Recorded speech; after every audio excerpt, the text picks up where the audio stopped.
बिस्मिल्लाहिर्रहमानिर्रहीम, अस्सलाम वालेकुम। एक ऐसा शख्स हमसे चला गया जिसकी ज़िंदगी पर अगर इसराइल में ये शख्स मौजूद होता या अमेरिका में मौजूद होता तो उस पर इतनी फिल्में बनाई जाती, ऐसे ऐसे अवार्ड्स दिए जाते, क्योंकि इसराइल के अंदर ये चीज़ पाई जाती है कि वो अपने शख्स को, चाहे कोई फेमस हो, कोई भी शख्स ऐसा हो जो मुल्क के लिए कोई खिदमत कर दे, गुमनाम ज़िंदगी क्यों ना गुजारा हो, उसको ज़रूर नवाजते हैं बाद में ताकि लोगों के लिए मिसाल बने।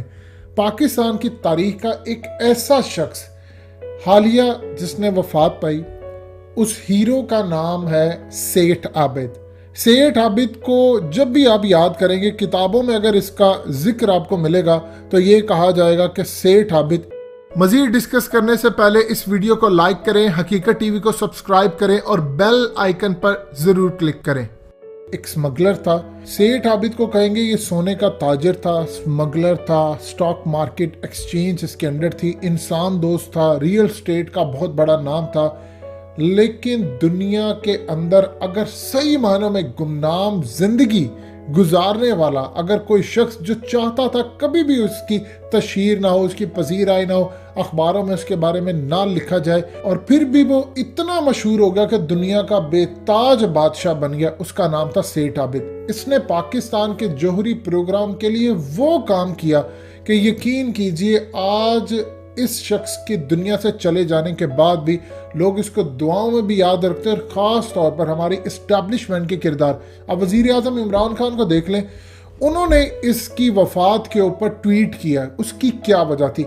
ये असल में ट्वीट शौकत खानम की वजह से नहीं किया या किसी और वजह से। सेठ आबिद को असल में ना चाहते हुए भी आपने हीरो बनाकर पेश किया, क्योंकि हम बात नहीं कर सकते। दुनिया की किताबों में लिखा है सेठ आबिद ने पाकिस्तान का एटमी प्रोग्राम मुकम्मल करने के लिए जो काम किया, ना दुनिया की इंटेलिजेंस एजेंसियां मुसाद इसको पकड़ सकी, ना CIA पकड़ सकी, ना MI6, ना रॉक, कुछ भी नहीं। और अल्लाह पाक ने इस शख्स के जरिए पाकिस्तान का जौहरी प्रोग्राम मुकम्मल करवाया। देखिए स्टोरी बहुत लंबी है, लेकिन अगर हम शॉर्ट करें तो एक चीज आप समझ लीजिए, सेठ आबिद एक स्मगलर थे और उनका कहना था कि मैं सोने की स्मगलिंग करता हूं ताकि मेरी कौम के जो बच्चियां, बेटियां, बहनें और माएँ हैं वो सोना पहन सके, जो अपनी शादी में देती है वो सस्ता सोना पहने और दें, ना कि वो महंगा सोना खरीदे। ये वो हमेशा कहा करते थे, कहते इसीलिए मुझे सोने का स्मगलर कहा जाता है। सूरत हाल ये पैदा हुई कि ये एक बहुत बड़े स्मगलर थे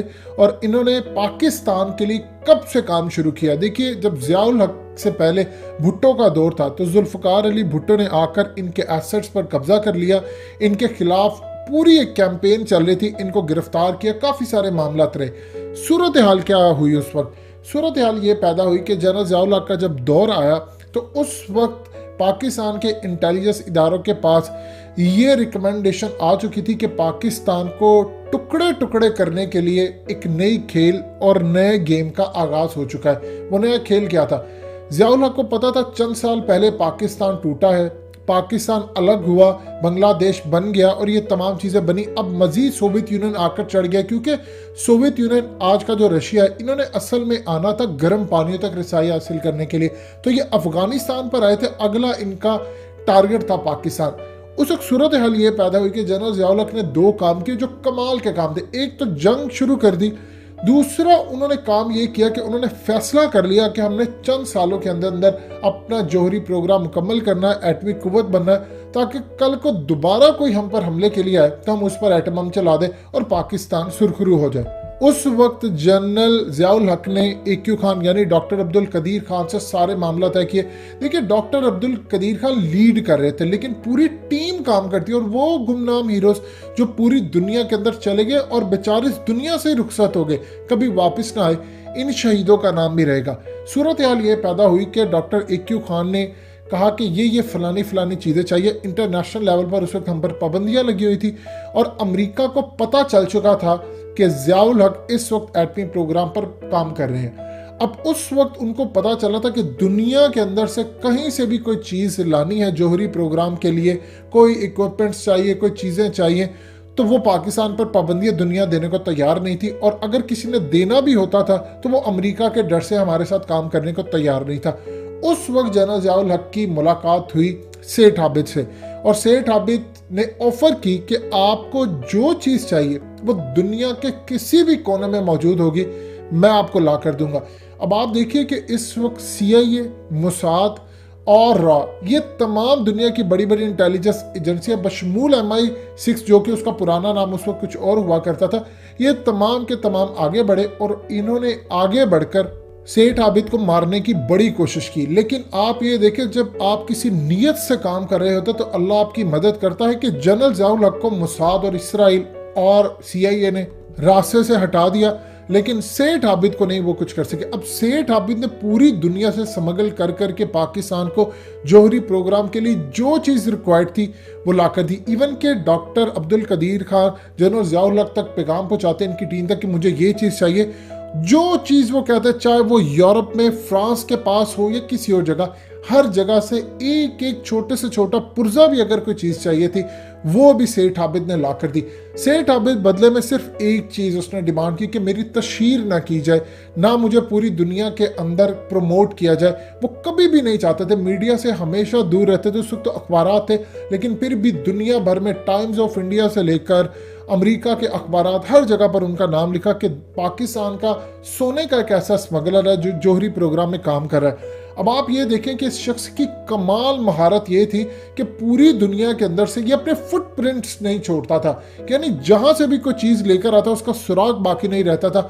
आप ये देखें कि जनरल ज़ियाउल हक की कैबिनेट के अंदर ऐसे लोग बिठाए थे इसराइल ने कि जो बाद में तैयारा हादसे का पूरी तरह उसका जिम्मेदारी उन पर आन पड़ी, लेकिन मोसाद इनको नहीं पकड़ सका। ये भेस बदल कर काम करते थे, यानी अपने आप में ये एक इंटेलिजेंस एजेंसी थी। सेठ आबिद अपने आप में एक पूरी इंटेलिजेंस एजेंसी थी जिसको दुनिया की कोई इंटेलिजेंस एजेंसी नहीं पकड़ सके।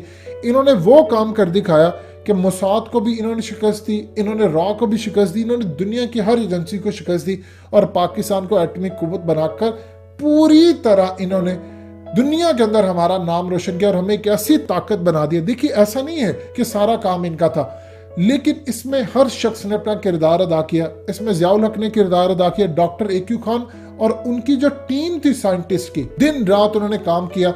और इस सूरत हाल के अंदर जनरल ज़ियाउल हक अपनी जिंदगी के अंदर ही एटमी पूरा प्रोग्राम मुकम्मल कर चुके थे। वो अलग बात है कि जब दुनिया भर का प्रेशर आया और मामला हुए तो पाकिस्तान ने इसका तजर्बा करके अपने आप को एटमी कुव्वत बना लिया।